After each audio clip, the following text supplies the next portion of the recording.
ജനമനസ്സറിഞ്ഞ് രാഷ്ട്രീയ പ്രവർത്തനം നടത്തിയ നേതാവായിരുന്നു PR നമ്പ്യാർ എന്ന് മുല്ലക്കര രത്നാകരൻ അഭിപ്രായപ്പെട്ടു. PR നമ്പ്യാർ സ്മാരക ട്രസ്റ്റിന്റെ നേതൃത്വത്തിൽ വിവിധ മേഖലകളിൽ കഴിവു തെളിയിച്ച പ്രതിഭകൾക്കായുള്ള പുരസ്കാര സമർപ്പണം നിർവഹിച്ചുകൊണ്ട് സംസാരിക്കുകയായിരുന്നു അദ്ദേഹം. എന്റെ ഇഷ്ടങ്ങൾ എന്റെ ഫാമിലിക്ക് അറിയാം. Family wedding centre. ജനമനസ്സറിഞ്ഞ് രാഷ്ട്രീയ പ്രവർത്തനം നടത്തിയ നേതാവായിരുന്നു PR നമ്പ്യാർ എന്നും അതിനാലാണ് 39 വർഷം കഴിഞ്ഞിട്ടും PR-നെ കേൾക്കാൻ ജനം കൂടുന്നതെന്നും മുൻമന്ത്രി മുല്ലക്കര രത്നാകരൻ അഭിപ്രായപ്പെട്ടു. സമുന്നതനായ കമ്മ്യൂണിസ്റ്റ് നേതാവും മാർക്സിസ്റ്റ് പണ്ഡിതനും അധ്യാപക പ്രസ്ഥാനത്തിന്റെ സ്ഥാപക നേതാവുമായ PR നമ്പ്യാരുടെ പേരിൽ സ്മാരക ട്രസ്റ്റിന്റെ നേതൃത്വത്തിൽ വിവിധ മേഖലകളിൽ കഴിവു തെളിയിച്ച പ്രതിഭാധനർക്കായി നൽകുന്ന പുരസ്കാര സമർപ്പണം നിർവഹിച്ചുകൊണ്ട് സംസാരിക്കുകയായിരുന്നു അദ്ദേഹം. അപ്പോൾ ആ കാലത്തെക്കുറിച്ചും ആ കാലത്തിൻ്റെ പൊതുപ്രവർത്തന സാഹചര്യങ്ങളെക്കുറിച്ചും അതിലവർ അനുഭവിക്കേണ്ടി വന്ന വേദനകളെക്കുറിച്ചും അത് കാരണം സമൂഹം അനുഭവിക്കേണ്ടി വന്ന സന്തോഷത്തെക്കുറിച്ചുമല്ല കുറച്ചുകൂടെ ആഴത്തിൽ പഠിക്കേണ്ട ആവശ്യമുള്ള ഒരു കാലത്താണ് നമ്മൾ ജീവിക്കുന്നത്. ഇപ്പോൾ ഈ വർഷം PR നമ്പ്യാരുടെ പേരിലുള്ള അവാർഡ് നൽകുന്നത് സർ MC നാരായണൻ നമ്പ്യാർക്കാണ്. ഈ അവാർഡ് എന്ന് പറയുന്ന ഒരു പാലം പോലെയാണ്.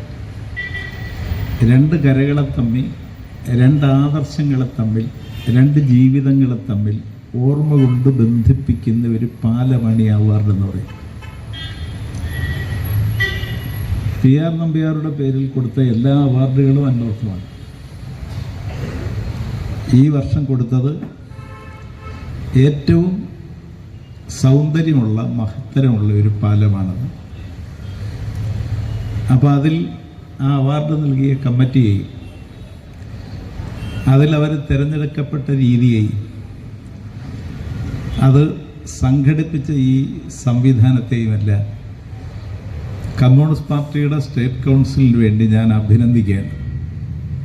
പ്രമുഖ പ്രഭാഷകനും സഹകാരിയും എഴുത്തുകാരനും കമ്മ്യൂണിസ്റ്റ് പ്രത്യയശാസ്ത്ര പ്രചാരകനുമായ MC നാരായണൻ നമ്പ്യാറാണ് 2025 പുരസ്കാരത്തിന് അർഹനായത്.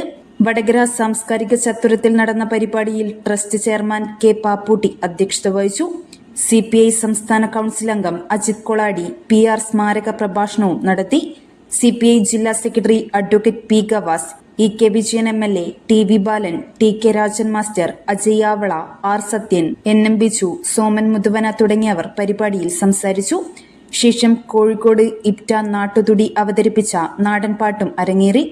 News bureau media Vadakara. അല്ല, ഇന്ന് നല്ല സന്തോഷത്തിലാണല്ലോ. അതെ, സന്തോഷത്തിലാണ്. കാരണം ഞാനിപ്പോ പാചകം ചെയ്യുന്നതേ മയൂരം വെളിച്ചെണ്ണ ഉപയോഗിച്ചാണ്. പുതിയ മയൂരം കോക്കനട്ട് ഓയിൽ, കലർപ്പില്ലാത്ത ശുദ്ധമായ വെളിച്ചെണ്ണ. കർഷകരിൽ നിന്ന് നേരിട്ട് ശേഖരിക്കുന്ന നാളികേരം സൾഫറും പുകയും ഏൽക്കാതെ ഉണക്കിയെടുത്ത കൊപ്രയിൽ നിന്നും സംസ്കരിച്ചെടുക്കുന്ന 100% ശുദ്ധമായ വെളിച്ചെണ്ണ. ഇത്രയും നല്ല വെളിച്ചെണ്ണ ഇപ്പോൾ നിങ്ങൾക്ക് വിപണിയിൽ ലഭിക്കുകയില്ല. മയൂരം വെളിച്ചെണ്ണ, ഒരു ഏറെമല സർവീസ് സഹകരണ ബാങ്ക് സംരംഭം.